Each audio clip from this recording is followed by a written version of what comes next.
So, folks, we are now at the juicy part. We're going to talk about sex. Let's talk about sex, baby. Oh my God. So my first question is that sex is very difficult and a hard conversation for people to have. Why is that? I thought you said sex is very difficult, and I was like, Ah, what is this? Sex is a difficult conversation to have. Hey, is it really difficult, or is just something people avoid? Or they're just, not comfortable. It's not a comfortable subject for people. At what stage of the relationship? What stage of the marriage? Are you talking to married people? We're talking to pre-married. Well, you tell me. You're the expert. Okay. You don't come discussing sex when you're just newly dating. Yeah. Don't do that. Stop it. Stop it. That's pretty easy.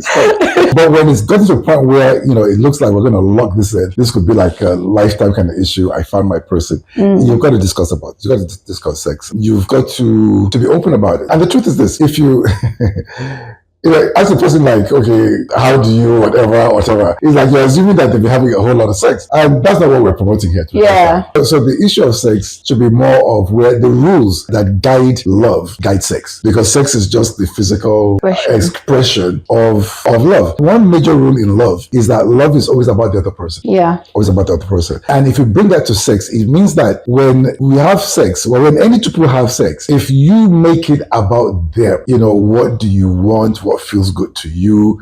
How do you want it? Whatever it is, you're trying to satisfy them, and they are focused on satisfying you. Yeah. Okay. Both of you will be compatible. Both of you will be satisfied. What happens is one party is being selfish. So it's like, I don't want to have sex. I have a headache, or I want it in this way. And because this is the way I want it, that's all I'm going to do. They're thinking about themselves. And if one person kind of, hits it off faster, that's the end of that session, leaving the other person hanging. But if I realize that, whether I've hit a climax or not, I am going to stay in the game till you hit yours, then it's going to be satisfactory. That simple rule where it's coming from love. If I love you, then I'm going to make it all about you. And if you love me, you're going to make it all about me. Eventually, we're going to be okay. Like anywhere you see where there's a complaint, somebody is being very selfish. I've seen some men say, my wife, I haven't had sex with my wife for 3 months, 6 months. I want it, but she just says no. Counsel people like you can outsource your laundry, outsource the cleaning of the house, you can outsource your cooking, you can outsource practically everything in marriage. You're skipping to my questions. But you can't outsource sex. Yes. You are the only person that this spouse can legally have sex with. Yeah. And you say no? Yeah. No, love is sacrificial as well. Love is sacrificial, and truly it's sacrificial. I don't feel like having sex right now, but I know it's my responsibility. Yeah. It's my holy matrimonial responsibility, and I'm going to fulfill it. Yeah. Because it's not about me. I'm in his life to provide this for him, or I'm in her life to provide this for her. Yeah. And I'm going to find a way to provide it. And let's be real, we're Christians, and obviously we have our standard, which is sex is only between married couples. But when you are between male and female, and let's have that clear. Male and female, nothing in between. And when you withhold sex from your partner, what do you expect them to do? It's no justification. You're entering into you're pushing them out into another dangerous territories. So please. And there are women out there just waiting for you to push them all the way out so they can have them. And I tell you this person that you don't want, and you're somebody wants them. That's somebody's prayer points. And they'll be very willing to take them from you. So that was my next question, which I think you've answered, is that how do people maintain intimacy in the long run? So by being intentional. What I see is that people get married, there's no intentionality at all, and then life happens. And then the babies come quickly, and that's a topic too, where I tell people, when you get married, don't have babies for the first 2 to 3 years. Travel the world, go to school, all your bucket list things, do it, because children are like switches that you can't turn off. Once you turn it on by having them, you're going to be parenting till they're in their 40s and 50s. Yeah. Because that's the reality. Your life can never be the same again to those kids. So try your best to really be very intentional. Date yourselves, keep dating yourselves, make it fun. The other thing is that people get very serious. I see young people, they're very serious. I tell them, loosen up, have some fun. But they're just serious. They're working to make money. Yeah.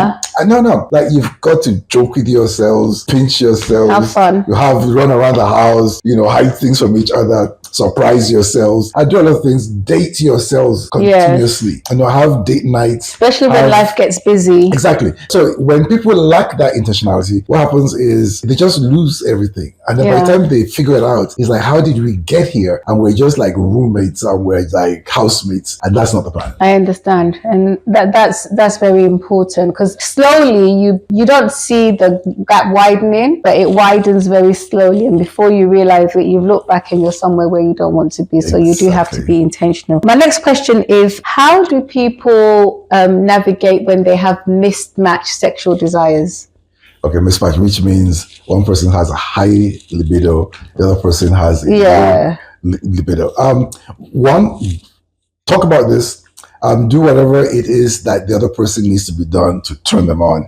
And also, if your libido can be low, but you can still have good sex. Yeah, by making yourself available, first of all, make yourself present, and encourage the other person to do whatever it is that he or her is doing. And if you're that intentional and you do that, you're going to bridge the gap and you're going to be at the same level. If she wants it, get it up and give it to her. And if he wants it, spread your legs and give it to him. But do what you're going to do. You're married. You see, and one thing I want you guys to know. Legally. In marriage, sex is allowed, it's holy, in marriage. So what happens is this, because we've beaten somebody up, we've set people up about, no sex. Yeah. They get married. In their psyche. And they're still struggling to have sex as married people. Like, there's a lady who, she said, when her husband touches her, she cringes and she because all her life as a Catholic woman, they told her, sex is bad. So now that she's married and she should be having sex, it's still bad in her head. Oh dear, that's an issue. So how do people communicate sexual dissatisfaction without causing offense? That's very important, because people are very sensitive about sex.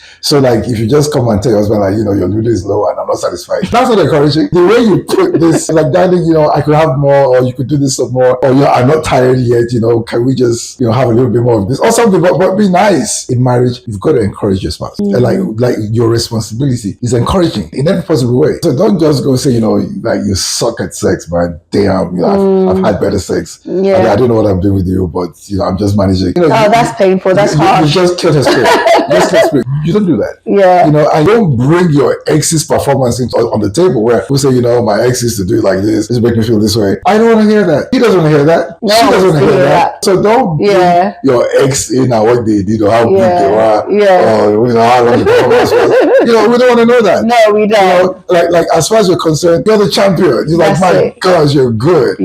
Just a little bit more here, a little bit more there, and I like more of this than that. The other thing too is that people don't communicate. They just try to do the sex and just do the sex. No, it's like, it hurts there. Don't do that. Put it here. A little bit faster, a little bit slower.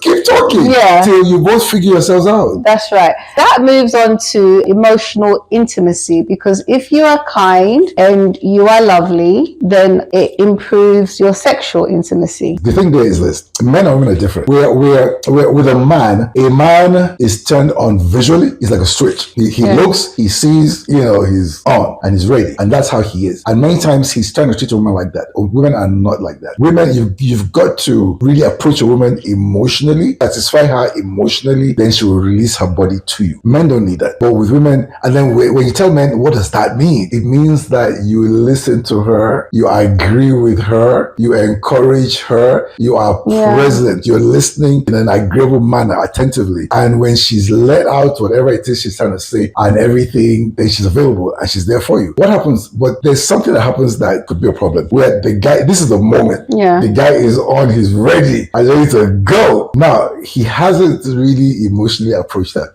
And at this point in time, she's got some things on her mind that he's done to her that hasn't been addressed, because men don't really like to address issues on the spot. And she wants to give you her body, but she needs to offload, get those things addressed before, the light is free. And then she says, the other day, blah, blah, blah.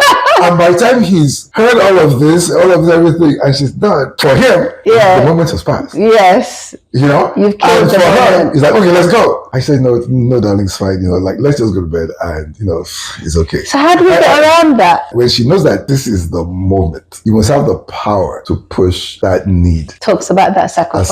aside. Just push it aside and just go. Just go. Just go. Make the best of it. Make the best of it and everything. And the funniest thing is this. After a man has had sex with the person he really loves, he becomes a lot more gentle. He becomes a lot more available. Agreeable. More agreeable. He's listening more. And that's actually the best time to talk to him. It's a tension. Yeah. Where she needs to talk before it happens, but he listens better after it's happened. It's a tension that you guys have got to manage. Because if you don't manage it and you fall on the wrong side of the tension each time, you guys are going to have problems. You know what? This is super learning because this talks about our first topic, which is doing the homework before. What I'm learning from this conversation is the amount of learning that needs to be had within a marriage, you know, because you just gotta live every day. I'm tired. I don't want to. But there's. It's so ignorant. No, it's very ignorant. You have to be gentle and take your time, sacrifice, listen, just make sure that you're pleasing each other. So there's a lot of learning and that whole my way and, you know, I'm a princess and I want things my way and whatnot. It doesn't work.